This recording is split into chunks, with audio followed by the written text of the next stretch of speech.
السلام علیکم ورحمۃ اللہ وبرکاتہ۔ درود شریف پڑھ لیں۔ اللہم صلی اللہ علیہ وسلم۔ الحمد للہ رب العالمین، الحمد للہ الذی خلق السماوات والارض ثم استوى على العرش، الحمد للہ الذی رفع السماوات بغیر عمود، الحمد للہ الذی بسط الارض على ماء، الحمد للہ الذی خلق الخلائق فقدرهم تقدیرا، الحمد للہ الذی خلق الانسان وصورهم في احسن صورهم، اما بعد، قال الله سبحانه وتعالى: فاعوذ باللہ من الشیطان الرجیم، بسم اللہ الرحمن الرحیم، وقالوا اتخذ الرحمن ولدا لقد جئتم شيئا إدا تكاد السماوات يتفطرن منه وتنشق الأرض وتخر الجبال هدا، أو كما قال النبي صلی اللہ تعالی علیہ وسلم۔ میرے محترم عزیز بھائیوں، بزرگوں، مومن کے صفات ہوتے ہیں۔ ایمان والے ایمان کے تقاضوں پر عمل کرتے ہیں۔ ایمان والوں کا ایمان ان ایمان والوں کو اللہ سے جوڑ کے رکھتا ہے۔ ایمان کا تقاضا یہ ہے کہ ہر کام کرنے سے پہلے اللہ کی رضا کو تلاش کرنا، کہ میرے اس کام میں اللہ کی مرضی کیا ہے، میرے اس طریقے پر اللہ کا حکم کیا ہے، میرے اس کام میں میرے پیارے حبیب محمد صلی اللہ علیہ وسلم کا بتایا ہوا طریقہ کیا ہے، اس کے متعلق جان کر عمل کرتا ہے۔ یہ ایمان والے کی صفت ہے۔ اور یہ ایمان جن کے دلوں میں نہیں ہے، جو ایمان نہیں رکھتے، ان کو نہ اللہ کی مرضی، اللہ کی رضا سے کوئی تعلق ہے، نہ اللہ کی خوشنودی کا ان کو نہ کوئی پرواہ ہے۔ صحابہ رضی اللہ تعالیٰ عنہ اجمعین کے بارے میں جو اللہ نے فرمایا: رضی اللہ عنہم ورضوا عنہ، کہ اللہ ان سے راضی ہیں اور وہ بھی اللہ سے راضی ہیں، اللہ کے فیصلوں سے وہ بھی راضی ہے۔ تو رضا سب سے بڑی چیز ہے۔ بعض روایتوں میں آتا ہے کہ قیامت کے دن جنتیوں سے اللہ تعالیٰ فرمائیں گے، جنتیوں کو جمع فرما کر کہیں گے کہ مانگو، تم مجھ سے کیا مانگنا چاہتے ہو، کیا نعمتیں تم چاہتے ہو، مجھ سے مانگو۔ اب وہ لوگ جنت میں ہیں ہی، اب جنت کے محلات، جنت کے باغ، جنت کے نہریں، جنت کا لباس اور جنت کی حوریں، جنت کی خوشبوئیں اور جنت کی زمین، ساری سب نعمتیں ان کو مل گئی۔ اب وہ لوگ کیا پوچھیں گے؟ وہ لوگ اللہ سے کہیں گے کہ یا اللہ،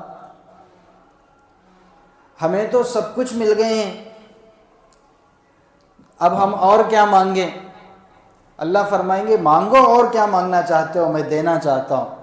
تو بندے کہیں گے یا اللہ، ہم تیری رضا چاہتے ہیں، یعنی تو ہم سے راضی ہو جا، ہم تیری رضا چاہتے ہیں۔ تو اللہ فرمائیں گے میری رضا ہیں اسی لیے جنت میں، اگر میں راضی نہیں ہوتا تو جنت میں کیسے ہوتے؟ تو اصل چیز جو ہے نا، اللہ کی رضا، اللہ کو راضی رکھنا، اللہ کو راضی کرنا، یہ ایمان والے کی زندگی کا سب سے پہلا اور سب سے اولین مقصد ہے، یعنی ہم لوگوں کی زندگی کا۔ صحابہ رضی اللہ تعالیٰ عنہ اجمعین کو جو اتنی بڑی اللہ تعالیٰ نے نعمت عطا فرمائی ہے، لقب عطا فرمایا رضی اللہ عنہ، کہ اللہ ان سے راضی ہو گئے، کیونکہ وہ صحابہ کی زندگی گزارنے کا طریقہ کہ ہر کام میں اللہ کے رضا کو ڈھونڈتے تھے۔ ہم نے صحابہ کی زندگی کو دیکھا، ہر فیصلے پر اللہ کے راضی ہیں، ہر کام کرنے سے پہلے اللہ کی خوشنودی کے منتظر ہیں۔ ایک صحابی ہیں جو نابینا تھے، اب مسجد نبوی سے تھوڑے قریب میں رہتے تھے، جماعت کی نماز کے لیے آنا ان کے لیے مشکل ہو رہا تھا، نابینا ہیں تو نماز کے لیے مسجد میں آنا اور جانا ان کے لیے مشکل ہو رہا تھا، لیکن مسجد میں آ رہے تھے جماعت کی نماز کے لیے۔ ایک مرتبہ وہ آئے، بخاری شریف کی روایت ہے، وہ آئے، آ کر کہنے لگے رسول اکرم صلی اللہ علیہ وسلم سے،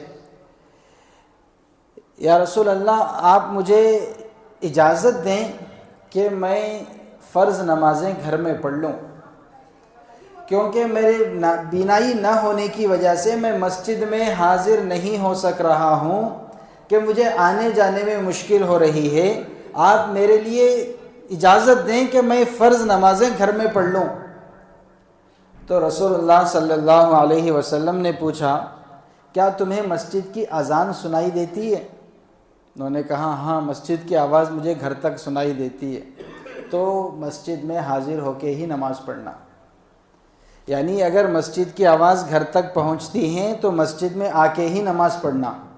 وہ تو بغیر مائک کے تھی نا آوازیں، آج تو مائک سے 1 کلومیٹر تک بھی آواز آ جاتی ہے اذان کی آواز، لیکن وہ بس کوئی آلات مائک وغیرہ اسپیکرز وغیرہ نہیں تھے۔ مؤذن حضرت بلال رضی اللہ تعالیٰ عنہ مسجد نبوی کے بازو میں ایک انصاری گھر صحابی کا گھر تھا، ان کے گھر کے چھت پر کھڑے ہو کے اذان دیا کرتے تھے، تو وہ جتنے دور جاتی ہیں تو ان کے گھر تک بھی پہنچ رہی ہوں گی۔ تو رسول اللہ صلی اللہ علیہ وسلم نے فرمایا، اگر اذان تمہارے گھر تک پہنچتی ہے تو تم مسجد میں آ کے ہی نماز پڑھنا، یعنی ہر کام میں اللہ کیا چاہتے ہیں اور میں کیا کروں کیا نہ کروں، ہر چیز میں اللہ اور اس کے رسول سے طریقہ معلوم کر کے عمل کرتے تھے۔ آج بغیر عذر کے نماز چھوڑ رہے ہیں، ارے نہیں سردی بہت زیادہ ہے نا اس لیے گھر میں پڑھ لیا، نہیں آ سکا، دیر ہو گئی تھی اٹھا، دیر ہو گئی، جماعت کی نماز چھوٹ گئی، ختم ہو گئی ہوں گی، یہ سمجھ کے میں گھر میں ہی پڑھ لیا، مسجد تک نہیں آیا۔ یعنی ہم خود سمجھ کے دین پر چل رہے ہیں، ہم خود سمجھ گئے اور دین پر چل رہے ہیں۔ ایسی صورتوں میں اللہ کیا فرما رہے ہیں، اللہ کے نبی کیا فرما رہے ہیں، یہ طریقہ تلاش کرنا ایمان والے کی مزاج ہے، لیکن ہم طریقہ تلاش نہیں کر رہے ہیں، بلکہ ہم اپنے ذہن میں جو بات آ گئی بس اس پہ عمل کرنا شروع کر دیے، اور اسی کو ہم دین اسلام بھی سمجھ رہے ہیں اور ہم پکے مسلمان بھی سمجھ رہے ہیں۔ حضرت مولانا یوسف صاحب رحمۃ اللہ علیہ، اللہ کے ولی گزرے ہیں، وہ ایک مثال دیا کرتے تھے۔ ایک آدمی گیا ایک نقاش کے پاس، اپنے جسم پر شیر کی تصویر بنوانا چاہ رہا تھا۔ وہ گتے ہیں نا آج کل ٹیٹو بولتے ہیں، پہلے زمانے میں جو ہے بس وہ سوئی سے چبو کے جو ہے نشانات ہاتھ پہ پیٹھ پہ کرتے تھے لوگ، وہ جائز نہیں ہے اسلام میں، نہ جب جائز تھا نہ آج جائز ہے۔ وہ ٹیٹو وغیرہ اب جب بھی جائز نہیں تھا، آج بھی جائز نہیں ہے، حرام ہے۔ تو ایک مثال دینے کے لیے کہتے ہیں کہ ایک آدمی گیا تھا اپنے جسم پہ شیر کی تصویر گدوانے کے لیے۔ اب وہ شیر کی تصویر گدوانے کے لیے سوئی چبونا پڑتا ہے، آج کل جو ٹیٹو ڈالتے ہیں وہ بھی سوئی چبھتی ہے۔ تو سوئی چبونے کے لیے جب اس نے سوئی چبوئی تو اس کو تکلیف ہوئی، درد ہوا، تو اس نے کہا کہ کیا بنا رہے ہیں آپ؟ کہا میں شیر کے دم سے شروع کیا ہوں، شیر کے دم سے میں نے شروعات کی ہے۔ تو اس کو درد ہو رہا تھا نا، درد کم کرنے کے لیے اس نے کہا کہ دیکھو دم کے بغیر بھی شیر بن جاتا ہے، اب کئی کو میں زیادہ درد برداشت کروں، تھوڑا کم درد ہو، اس ارادے سے اس نے کہا کہ دم چھوڑ دو، بغیر دم کے شیر بنا دو۔ ٹھیک ہے، جب پھر اس نے دوبارہ سوئی چبوئی شیر کی تصویر گدنے کے لیے، تو اس نے پھر جب تکلیف محسوس کی تو اس نے کہا اب کیا بنا رہے ہیں؟ اس نے کہا میں شیر کا کان بنا رہا ہوں۔ اب کان بھی تو کٹا ہوا ہوتا ہے شیر کا کبھی کبھار، بغیر کان کے بھی شیر ہوتا ہے کہ کبھی 2 شیر جھگڑ رہے ہیں تو کان کٹ گیا، تو بغیر کان کے بھی شیر ہوتا ہے، تو کان نکال دیجئے، بغیر کان کے شیر بنا دیجئے، کیونکہ اس کو تکلیف ہو رہی تھی، جتنا ہو سکے کم کرتے جا رہا تھا۔ تو اس نے کہا پھر جب اس کو تکلیف ہوئی جس سوئی چبونے کی، اس نے کہا اب کیا بنا رہے ہیں؟ کہا پیر بنا رہا ہوں شیر کا۔ تو اس نے کہا پیر کے شیر کے وہ جو ہے نا شیر کا پیر، ناخن، پنجہ یہ بھی ہٹا دو، بغیر پیر کے بھی تو شیر بنتا ہے. تو ایسے اس نے ایک ایک چیز ہٹاتے گیا تو آخر وہ شیر کی شکل نہیں بنتی ہے وہاں پر. نہ پیر، نہ دم، نہ کان، کوئی شیر کی شکل نظر نہیں آئے گی. ایسے ہی مسلمان اسلام میں سے جو چیز اس کو تکلیف محسوس ہو رہی ہے اس کو چھوڑتے جا رہا ہے، اس کو چھوڑتے جا رہا ہے. نماز پڑھنا تکلیف ہو رہی ہے، تکلیف کیا، اس کو اپنے آپ کو مشقت ہو رہی ہے نماز کے لیے، نیند سے اٹھ کے آنا اس کو مشقت ہو رہی ہے، تو یہ نماز گھر میں پڑھ رہا ہے. یا کبھی بعد میں جو ہے دھیرے دھیرے جماعت کی نماز چھوڑا، بعد میں نماز چھوٹ گئی، اس کے بعد پھر سنت کے لباس کو اپنانا مشکل ہوا، داڑھی چھوڑ دیے. پھر اس کو دوسرا طریقہ مشکل ہو گیا، اس نے سر سے ٹوپی اتار دیا. اس کو پھر کوئی اور چیز مشکل ہو گئی. ایک ایک چیز چھوڑتے گیا تو کیا آخر وہ اسلام اور مسلمان باقی رہا؟ جیسے اس کے بغیر دم کے، بغیر پیر کے، بغیر کان کے شیر کی تصویر نہیں بن سکتی، وہ درد سے بچنے کے لیے ایک ایک چیز کو ہٹا کر جو ہے آخر جس مقصد کے لیے آیا تھا وہ کام ہی اس کا نہیں ہوا. ایسے ہی مسلمان اپنی مشقت سے بچنے کے لیے نمازوں میں کمی کر دیا، روزوں میں کمی کر دیا، قرآن کی تلاوت میں کمی کر دیا، نہ چہرے پہ نبی کا طریقہ رہا، نہ جسم پر نبی کا طریقہ رہا، تو آخر اس کی زندگی میں اسلام کا رہا؟ آخر اس کی زندگی میں اسلام بھی نہیں رہتا ہے، بس منمانی طریقے باقی رہ جاتے ہیں. آج ہماری زندگی بھی ایسے ہی ہے کہ ہر تھوڑی چھوٹی تکلیف پر یہ عمل چھوٹ گیا ہے، چھوٹے عذر اور چھوٹے تقاضے پر ہم فلاں سنت طریقہ چھوڑ دیے. تھوڑی پیروں میں تکلیف ہو گئی، اوپر بیٹھ کے کھا رہے ہیں، اوپر بیٹھ کے پخانے کر رہے ہیں. تو بھائی یہ جو ہے نا، اسلام اس کی اجازت نہیں دیتا ہے. نبی کریم صلی اللہ علیہ وسلم سے محبت کا تقاضا یہ ہے کہ محبت میں نبی کا طریقہ اپنایا جائے. آج کل جب کوئی فیشن نیا آتا ہے نا مارکیٹ میں، سر کے بال، جسم کے کپڑوں کا ڈریس سٹائل آتا ہے، تو وہ پہلے وہ لوگ انٹروڈیوس کرتے ہیں، اس کو پیش کرتے ہیں کسی ناچنے والے اداکاروں کے ذریعے سے، کیونکہ ان لوگوں کو دیکھ کے ان لوگوں کو ان سے محبت رہتی ہے. اس کو جب اس شکل میں دیکھے کہ بال لٹے چھوڑے ہوئے ہیں، یا جسم کے کپڑے یہاں جینس پھٹی ہوئی، وہاں جینس پھٹی ہوئی پہنا ہوا ہے، اس کو دیکھ کر اس کی محبت میں یہ لوگ اس کو جو ہے اپنانا شروع کر دیتے ہیں.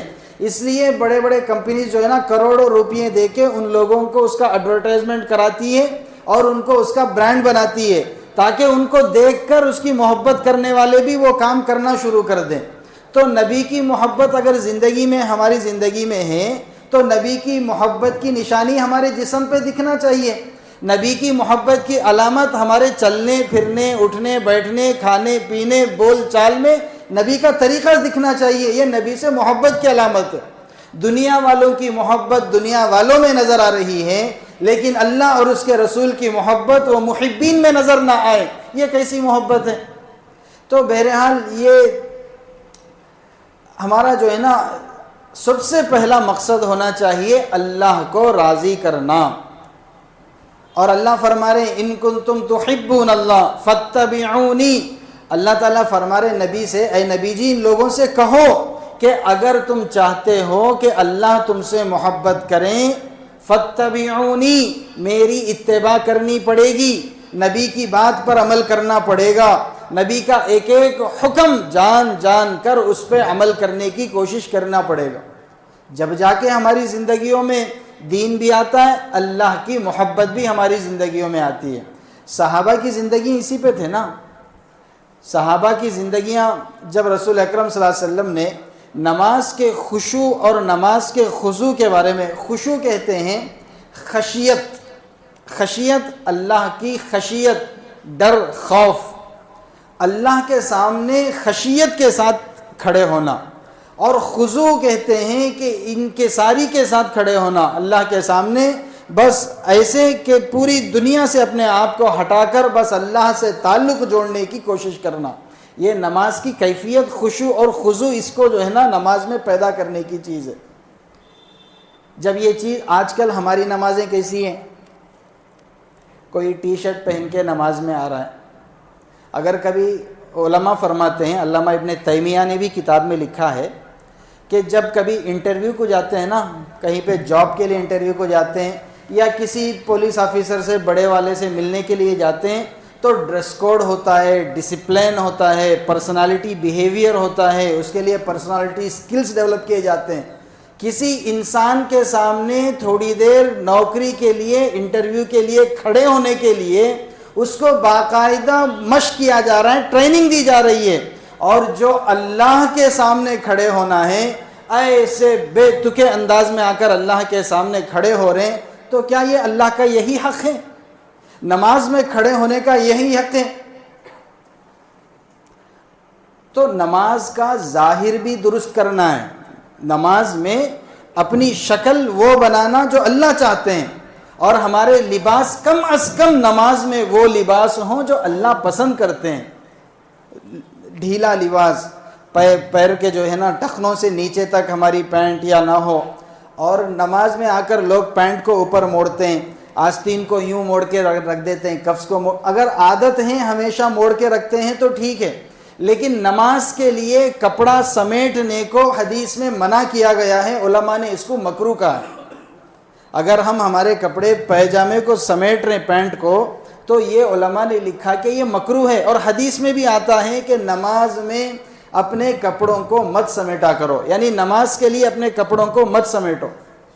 لیکن نماز اور دینی معاملات میں ہم اتنا آسانی، اتنی، اللہ غفور الرحیم ہے، اللہ معاف کرنے والے ہیں، اللہ معاف کرنے، بے شک اللہ معاف کرنے والے ہیں، لیکن محبت کا بھی تو حق ہوتا ہے کہ ہم اپنے رب کے سامنے جو محبوب بھی ہیں، عاشق بھی ہیں، معشوق بھی ہیں، اس اللہ ہمارے لیے سب کچھ ہیں، جب اس کے سامنے کھڑے ہوتے ہوں تو وہ خشوع اور خضوع کے ساتھ کھڑے ہونا چاہیے نا۔ وہ صحابی حضرت ابو طلحہ انصاری رضی اللہ تعالیٰ عنہ باغ میں کھڑے ہو کے نماز پڑھ رہے تھے، ان کا باغ تھا جس میں اچھا ٹھنڈے پانی کا کنواں بھی تھا، اور مدینے میں مشہور تھا ان کا باغ۔ نماز کے لیے کھڑے ہوئے تھے اپنے باغ میں، نماز کی حالت میں ایک پرندہ بڑا خوبصورت رنگین، اور اس کے آواز بھی بڑی سریلی آواز کے ساتھ یوں باغ میں جو ہے اڑتے ہوئے نظر آیا، تو ان کی نظر اس کی آواز اور اس کی خوبصورتی پر ان کا دھیان چلے گیا۔ اس کے بعد وہ پرندہ چاہتے ہوئے کبھی اس پر درخت پر بیٹھ رہا ہے، کبھی اس درخت پر بیٹھ رہا ہے، تو ان کا دھیان جو اس طرف گیا نا، تو فوراً وہ نماز سے فارغ ہونے کے بعد آئے، آ کر کہا رسول اکرم صلی اللہ علیہ وسلم سے، یا رسول اللہ، آج میں نماز میں تھا اور میرے باغ کی وجہ سے میرا دھیان نماز سے کم ہو گیا ہے، اس لیے میں میرے پورے باغ کو اللہ کے راستے میں صدقہ کرتا ہوں۔ یہ نماز بنانے کی مشق تھی، جو میں نے بیان شروع کیا تھا نا، اللہ نے جو کہا رضی اللہ عنہ ورضوا عنہ، کہ صحابہ سے اللہ راضی ہو گئے، اور وہی صحابہ بھی اللہ سے راضی ہو گئے، کیونکہ وہ رضا ڈھونڈتے تھے، میرے اس کام سے اللہ راضی ہوں گے یا نہیں ہوں گے، میرے اس عمل سے اللہ کے دل میں میرے لیے کیا کیفیت ہوگی، ہر کام میں اللہ کی رضا کو تلاش کرنا، یہ مزاج صحابہ کی ہے۔ لیکن آج ہماری مزاج کیسی بنی ہوئی ہے، اور محبت کے تقاضے اور غیرت کے تقاضے بھی یہی ہوتے ہیں۔ ایک مرتبہ سیدنا ابو بکر صدیق رضی اللہ تعالیٰ عنہ ایک علاقے سے جا رہے تھے جو یہودی زیادہ رہا کرتے تھے مدینے میں، تو وہاں یہودیوں کی ایک مجلس لگی ہوئی تھی، اور مجلس میں ایک یہودی عالم کھڑے ہو کے بیان کر رہا تھا۔ بیان کرتے ہوئے کہنے لگا کہ دیکھو محمد نے دھوکہ دے دیا نا اپنے ساتھیوں کو، نعوذ باللہ، اس کی تقریر تھی، پہلے تو لوگوں کو توحید، میں اللہ کا نبی ہوں، اللہ پر ایمان لاؤ، میری رسالت پر، رسول ہونے پر ایمان لاؤ، ان چیزوں کی دعوت دے رہے تھے، اور اب جا کر لوگوں کے مال پر اس کی نگاہ آ گئی، اب جا کر لوگوں سے کہہ رہا ہے کہ اللہ فرما رہے ہیں زکوٰۃ ادا کرو تمہارے مالوں میں سے، اور پھر کہتا ہے کہ اللہ غنی ہے، اللہ کو کسی چیز کی پرواہ نہیں ہے، اللہ الصمد جو ہم کہتے ہیں نا، اللہ بے نیاز ہیں۔ جب اللہ بے نیاز ہیں، اللہ غنی ہے، اللہ بڑے خزانوں والا ہے، تو اس اللہ کو ہمارے زکوٰۃوں کی کیا ضرورت، ہمارے مال کی کیا ضرورت؟ تو محمد اب اپنے ساتھیوں کے پاس سے پیسے لینے کی کوشش کر رہے ہیں۔ جب ابو بکر صدیق رضی اللہ تعالیٰ عنہ یہ سنے تھے نا، سننے کے فوراً تاب نہیں لا سکے، فوراً گئے جا کر اس کو جو ہے، ارے بدبخت، تو محمد صلی اللہ علیہ وسلم کے بارے میں برائی کہتا ہے، جو زور سے تماچا مارے۔ ان کا تماچا مارنا تھا، جو یہودی جماعت ہیں وہ بھی بھاگ گئے، اور جو تقریر کرنے کھڑے ہوا تھا اس کی بھی حالت خراب ہو گئی۔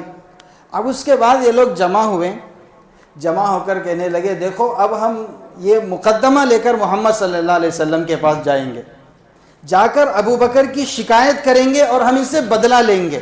اچھا، تو اس میں سے یہودیوں نے کہا جب بدلہ دلوائیں گے نا محمد صلی اللہ علیہ وسلم، جب بدلہ دلوائیں گے کہ تھپڑ کے بدلے تھپڑ ہوگا، تو اس وقت اس زور سے تمانچہ لگانا ابو بکر کے کہ اس کے دانت ٹوٹ جائیں۔ یہ باتیں تھیں ان کی یہودیوں کی آپس میں۔ یہ سوچ کے جو ہے نا یہ لوگ آئے نبی کریم صلی اللہ علیہ وسلم کے پاس، کیونکہ وہ جانتے تھے کہ محمد صلی اللہ علیہ وسلم کبھی جھوٹ نہیں بولتے، کبھی فیصلوں میں غلطی نہیں کرتے۔ یہ یقین تھا۔ وہ لوگ مخالفت کرتے تھے، دشمنی پر تلے ہوئے تھے، لیکن رسول اکرم صلی اللہ علیہ وسلم کی انصاف اور سچائی پر 100% بھروسہ، یقین۔ یہ وہ نبی کی ذات ہیں، وہ نبی کی صفات ایسی کہ دشمن بھی ان کے انصاف پر بھروسہ کر کے بیٹھا ہوا ہے۔ آج بھائی کے انصاف پر بھروسہ نہیں کر سکتا ہے، چند پیسوں کے پاس دوست پر بھروسہ نہیں کر سکتا ہے، اور ہم نبی کے متبعین، نبی کے محبین، نبی پر جان قربان کرنے والے، چند کوڑیوں پر ایمان بیچنے والے۔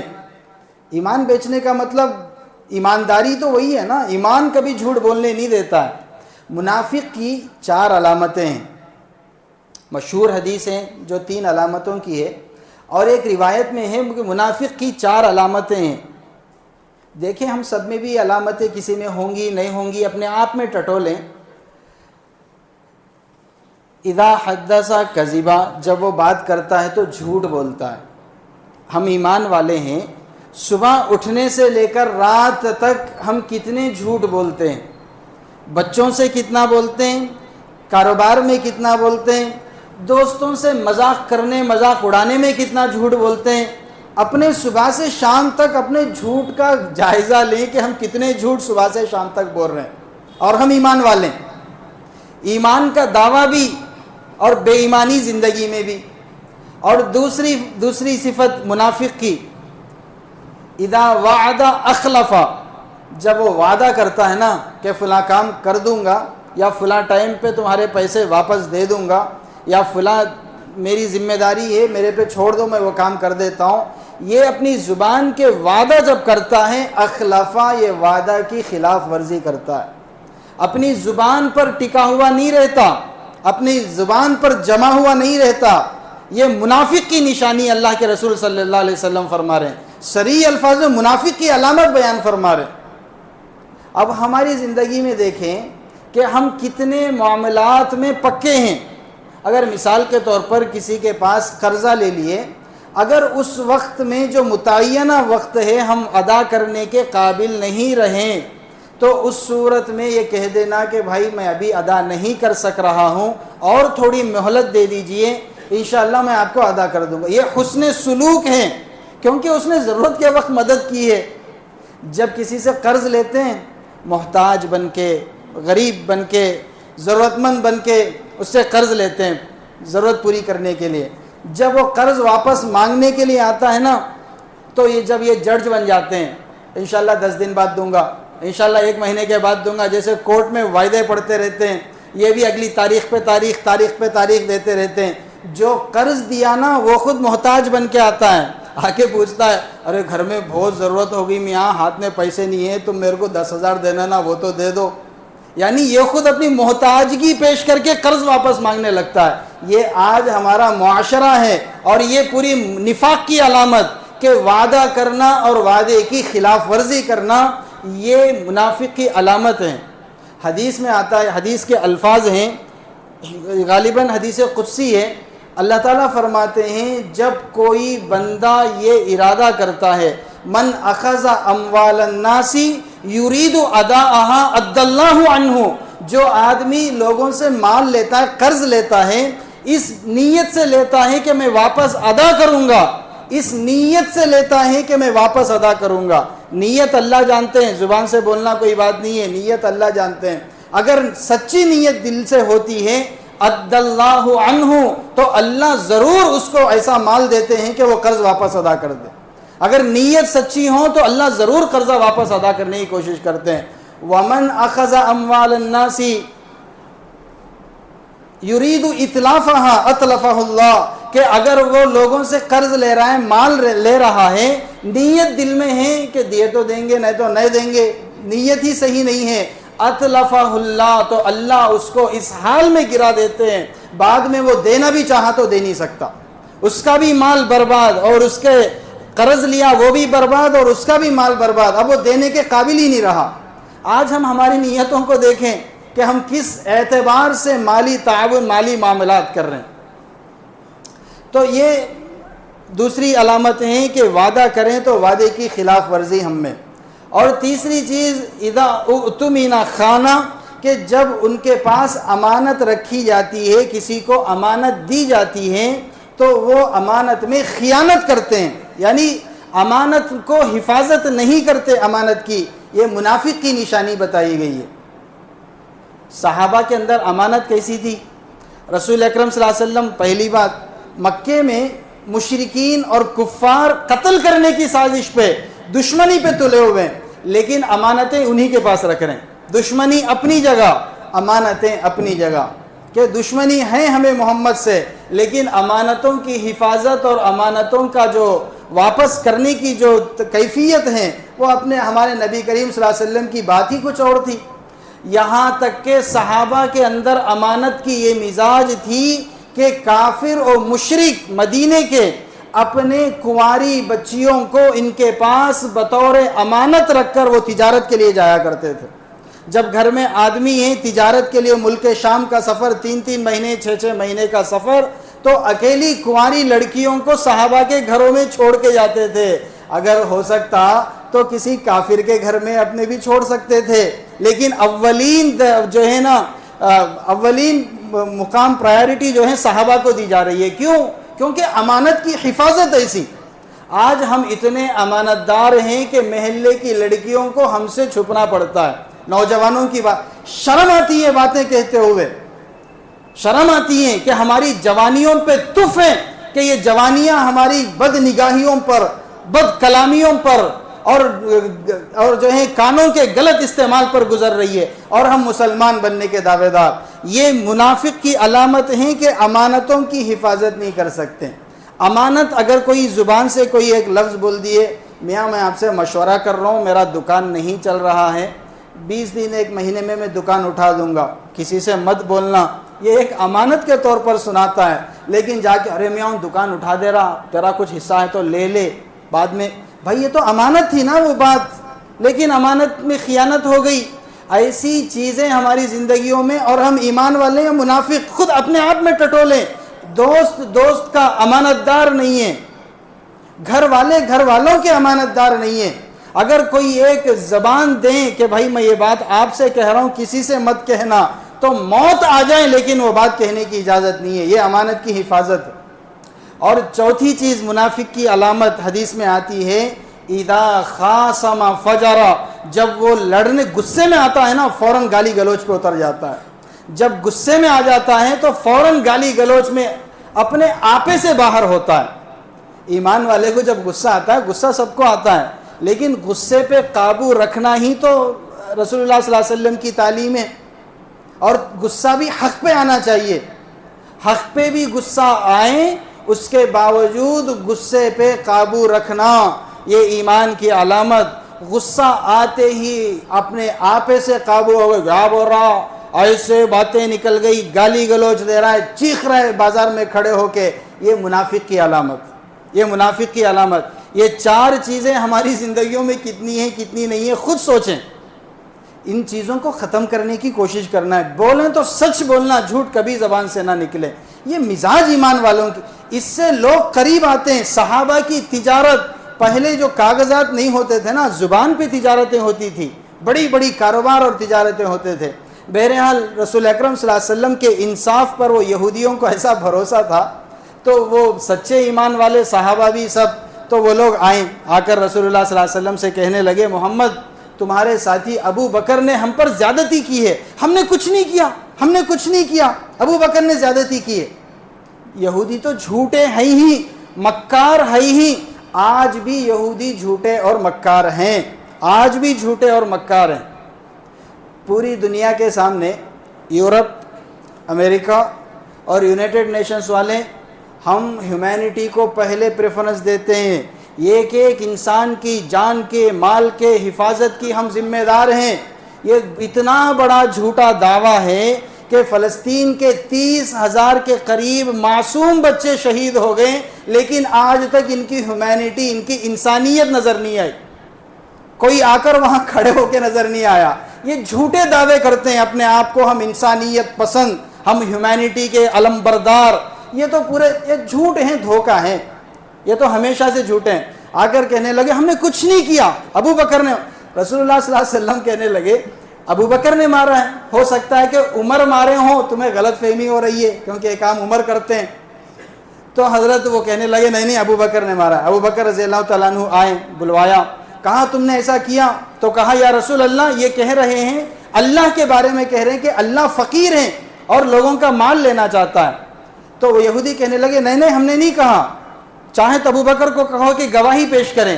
ابو بکر رضی اللہ تعالیٰ عنہ کہاں سے گواہی پیش کریں گے؟ وہ یہودیوں کا علاقہ تھا، یہودیوں کی مجلس تھی، یہ ادھر سے گزر کے جا رہے تھے، کہنے لگے یا رسول اللہ میں کہاں سے گواہی پیش کروں، میں ادھر سے گزر رہا تھا اکیلا، میں کہاں سے لاؤں گواہی؟ تو خاموش بیٹھے ہوئے، اور یہ لوگ کہہ رہے ہیں محمد صلی اللہ علیہ وسلم سے یا محمد اجازت دیں فوراً بدلہ لینا ہے۔